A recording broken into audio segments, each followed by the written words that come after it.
രാജൻ പോകുന്നതിന് മുമ്പ് വീടിന്റെ പറമ്പിന്റെ കാര്യം ഒന്ന് വ്യവസ്ഥ ചെയ്തു. ഞാൻ കല്ലും മരവും ഇറക്കാനുള്ള ഓർഡർ കൊടുത്തിരിക്കുന്നു.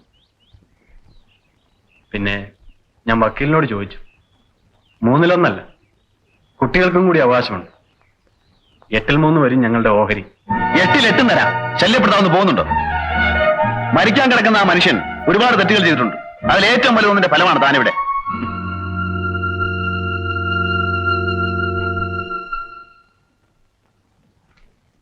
നളിനിക്ക് കഴിക്കാറായില്ലേ? അമ്മാവന് ഡോക്ടർ ഇഞ്ചക്ഷൻ കൊടുത്തു, ഉറങ്ങാണ്. എല്ലാവരുടെയും ഊണ് കഴിഞ്ഞാൽ എനിക്ക് അമ്മാവന്റെ അടുത്ത് ഇരിക്കാമായിരുന്നു. അമ്മക്കുട്ടിക്ക് ഒരു സാധനം തരാനുണ്ട് പോകുന്നതിന് മുൻപ്. ഇപ്പൊ തിരക്കല്ലേ? ഏട്ടത്തിയമ്മമാരുടെ വക എന്തെങ്കിലും കിട്ടുന്നത് എപ്പോഴും ഒരു ഐശ്വര്യമല്ലേ? സൗകര്യം പോലെ മതി.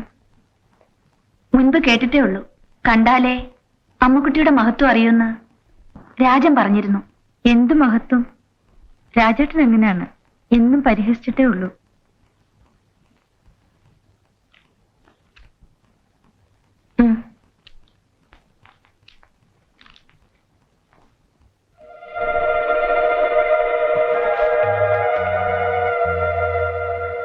ഒരു പഴയ കടം വീട്ടാനുണ്ടല്ലോ, എപ്പോഴായാലും വേണ്ടേ? കണക്ക് ശരിയല്ലെന്ന് നോക്കൂ. 375 വെച്ച് 24 മാസം. ഇതിൽ 9,000 ഉണ്ട്. എന്തെങ്കിലും ആവശ്യം വരുമ്പോ ഇനി എനിക്ക് എഴുതിയാൽ മതി. കണക്ക് നോക്കി കടം വീട്ടാനാണോ വന്നത്? എന്റെ കടം വീട്ടി തീർക്കാൻ നന്ദിക്ക് കഴിയുമോ? കഴിയില്ല. എത്ര കാശ് കൂടിയാലും കഴിയില്ല. എന്റെ കടം മുഴുവൻ തന്നു തീർക്കാൻ പറ്റുമോ? അണാപ്പായി തീർത്തു മുഴുവൻ എന്നെ തീർക്കണം ഇപ്പോ, ഇവിടെ വെച്ച്.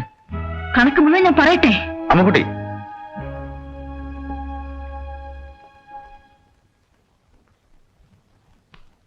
കടം വീട്ടാൻ വന്നിരിക്കുന്നു ഒരു കോടീശ്വരി.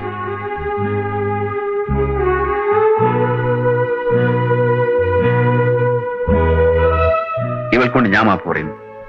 ക്ഷമിക്കൂ.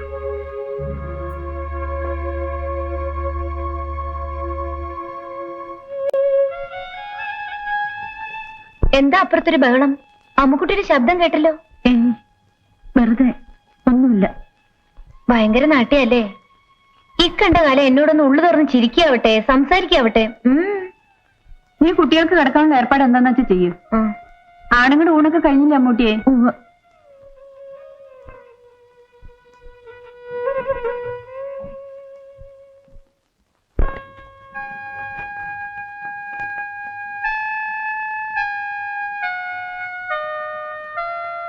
പാവമല്ലേന്ന് വിചാരിച്ചിട്ടാണ് ഞാൻ. അവളുടെ സമ്പത്തിന് പരിധിയില്ല, അത് നിനക്കറിയില്ല. സമ്പത്ത് നീ വിചാരിക്കുന്നത് പോലെ പാസ്ബുക്കിലല്ല, ഇവിടെ. ഓ, എന്നാൽ അവനവന് ചേരുന്ന സെറ്റപ്പ്, ഇവിടുത്തെ ബാങ്ക് ബാലൻസ്. അങ്ങനെ അവളെ വിട്ട് എന്നെ എന്തിനു കഷ്ടപ്പെടുത്തി? വൈകിട്ടു നേരിമേ മാറി നിർത്ത്. Answer me. അങ്ങില്ലാത്ത ജീവിതം വ്യർത്ഥമാണെന്ന് പറഞ്ഞ് ഞാൻ കരഞ്ഞോ, കെഞ്ചിയോ, കാല് പിടിച്ചോ? അന്ന് എന്റെ കെയർ ഓഫിൽ എല്ലാം വേണം. പാവം എന്റെ അച്ഛൻ അറിയില്ലല്ലോ. തനി ചെറ്റപാട് രാജേട്ടാ.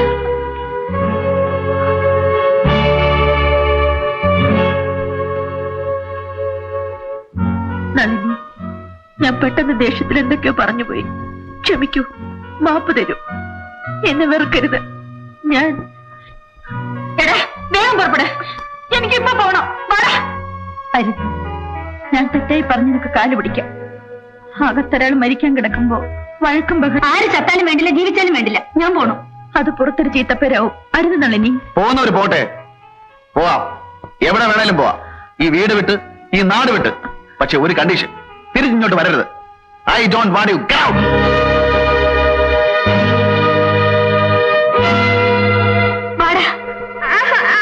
അവനോട് നിൽക്കട്ടെ, പറഞ്ഞു കേട്ടില്ലേ? നിനക്കിറങ്ങി പോവാം തനിച്ച്. രാജേട്ടാ, രാജേട്ടൻ തുടങ്ങിയ ഭ്രാന്ത്. ഇവിടെ വരാൻ നന്ദി. മിണ്ടരുത്, രണ്ടാളും മിണ്ടരുത്. നിങ്ങൾ രണ്ടുപേർക്ക് തമ്മിത്തല്ലാം, തലവെട്ടി പൊളിക്കാം. എനിക്കൊന്നുമില്ല, പക്ഷേ ഈ മോനെ കഷ്ടപ്പെടുത്തരുത്. ഓ, അച്ഛന് വരം കൊടുത്ത മഹാദേവി മകനെ തീരെടുത്തു അല്ലേ? മുമ്പേ, വളരെ മുമ്പേ. എനിക്ക് നളിനി, എനിക്ക് പിറക്കാതെ പോയ മകനാണിത്. കടം വീട്ടാൻ തുടങ്ങിയപ്പോൾ ഞാൻ ക്ഷോഭിച്ചു പോയി. കണക്ക് തീർക്കാൻ തുടങ്ങിയാൽ പലതും ഇവിടെ വെച്ച് പോകേണ്ടി വരും, പലതും. പക്ഷെ എനിക്കൊന്നും വേണ്ട.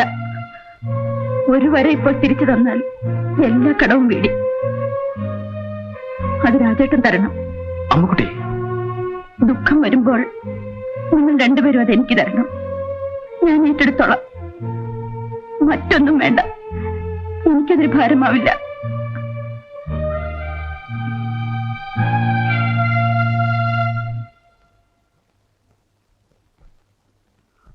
ഇപ്പൊ എനിക്കെല്ലാം മനസ്സിലാവുന്നു.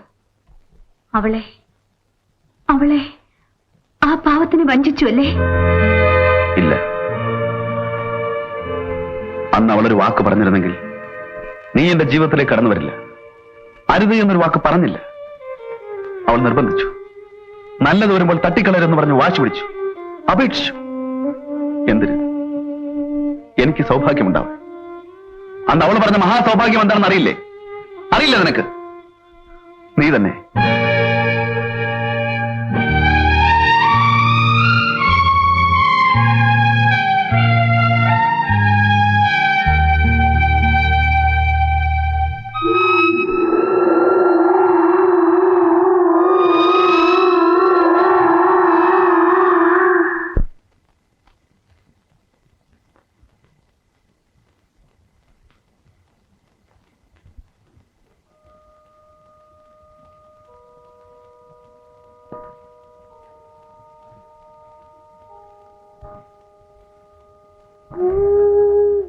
ഞാൻ യാത്രയുടെ കാര്യം വീണ്ടും ആലോചിക്കുകയായിരുന്നു. ഒറ്റയ്ക്ക് അന്യനാട്ടിൽ വേണ്ട, ഞാൻ പോണില്ലാന്ന് വെച്ചു. നളിനി പോണം. ഇവിടെ ഒരു ഭൂകമ്പം ഉണ്ടാകാൻ പോകുന്നില്ല. പോയിട്ട് വരണം. രണ്ടാളും രണ്ടു വഴിക്ക് പോയാലും പേടിക്കാനില്ല. ഭൂമി ഉരുണ്ടതാണ് എന്നല്ലേ ഞാൻ കുട്ടികളെ പഠിപ്പിക്കുന്നത്. എവിടെയെങ്കിലും കണ്ടുമുട്ടാതെ വയ്യല്ലോ. പക്ഷേ ബാബു ബോർഡിങ്ങില്. ഞാൻ സമ്മതിപ്പിച്ചോളാം. രാജേട്ടൻ എന്താ മുനിയെ പോലെ ഇരിക്കണേ? നളിനിക്ക് അങ്ങനെ ഒരു ഭാഗ്യം കിട്ടുമ്പോ സന്തോഷിക്കല്ലേ വേണ്ടത്? സന്തോഷമില്ലെന്ന് ആര് പറഞ്ഞു? അങ്ങനെ ഒറ്റയ്ക്ക് രാജേട്ടനും വല്ല ക്ഷണവും വന്നാ വേണ്ടെന്ന് വെക്കൂ. സത്യമായിട്ട് പറയണം. കല്യാണം കഴിഞ്ഞതിന്റെ പിറ്റേന്നാണെങ്കിൽ കൂടി എന്ത് ചെയ്യും? എനിക്കറിയാം. ഓടും. ഓടല്ല, പറക്കും. ഞാൻ ആരെയും തടയുന്നില്ല. ആരും എനിക്ക് വേണ്ടി ത്യാഗം ചെയ്യണ്ട. നല്ലത്. രണ്ടാളും കൂടി എവിടേക്ക് വേണമെങ്കിലും പറഞ്ഞോളൂ. ബാബുവിന് ഇവിടെ ഞങ്ങളൊക്കെ ഉണ്ട്. വല്ലാതെ പറഞ്ഞു ക്ഷീണിച്ച് ഇത്ര ഇരിക്കണം തോന്നിയാൽ അതിനല്ലേ നാട് ഞങ്ങളൊക്കെ.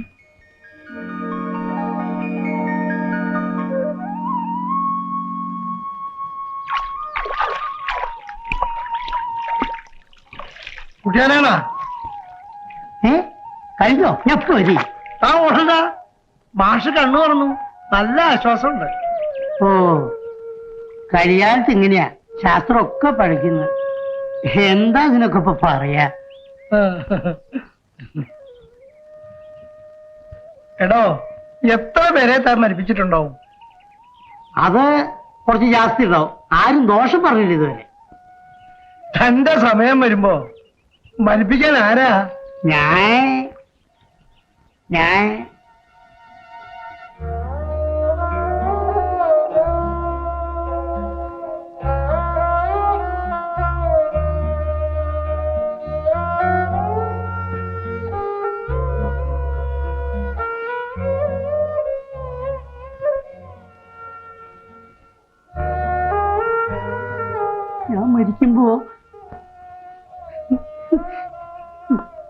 മരിക്കുമ്പോ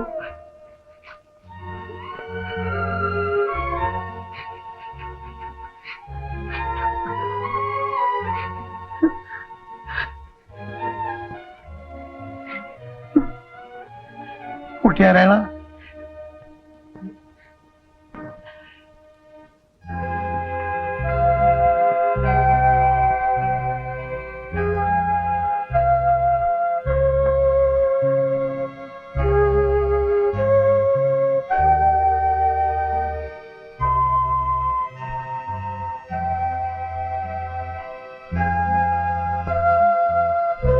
തിരക്കുള്ള നിങ്ങളെ കഷ്ടപ്പെടുത്താതെ മരിച്ചു പോണേ വേഗം ഞാൻ കുറെ പ്രാർത്ഥിച്ചു. ഈശ്വരൻ കേൾക്കണ്ടേ?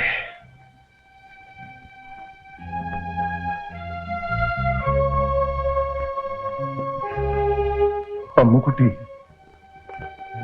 കഴിഞ്ഞു എന്ന് ഉറപ്പായാൽ അറിയിച്ചാ മതി, ഇനിയും വയ്യായ കാണുമ്പോ.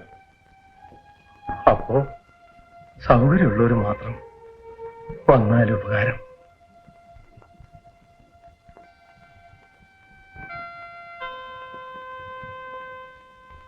അച്ഛൻ അങ്ങോട്ട് പോരാം എന്റെ കൂടെ, അതാ നല്ലത്. ആരാ അവിടെ? നീയും പോവല്ലേ? ഇവിടെ തന്നെ കിടന്ന് മരിക്കണമെന്നാമോ? ഇത് വിറ്റ് കാശാക്കി പങ്കുവെക്കണ കാര്യം ഇപ്പൊ ആരും ആലോചിക്കണ്ട. എന്റെയും മരിച്ചുപോയവരുടെ നെഞ്ചത്ത് കണ്ടൊരു കൊത്തും കളിയും നടത്താൻ പറ്റില്ല. വയ്യ.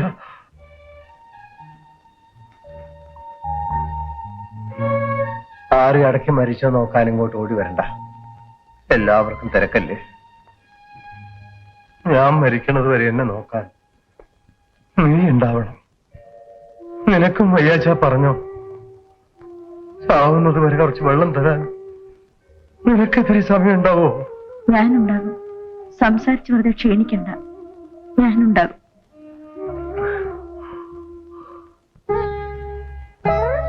ബാവക്കുട്ടൻ പറഞ്ഞുപോലൊക്കെ ചെയ്യില്ലേ? അമ്മ ചെറിയ അല്ല. അമ്മ എന്തിനാ കരയണേ? ഏയ്, കണ്ണിൽ എന്തോ കരട് പോയി.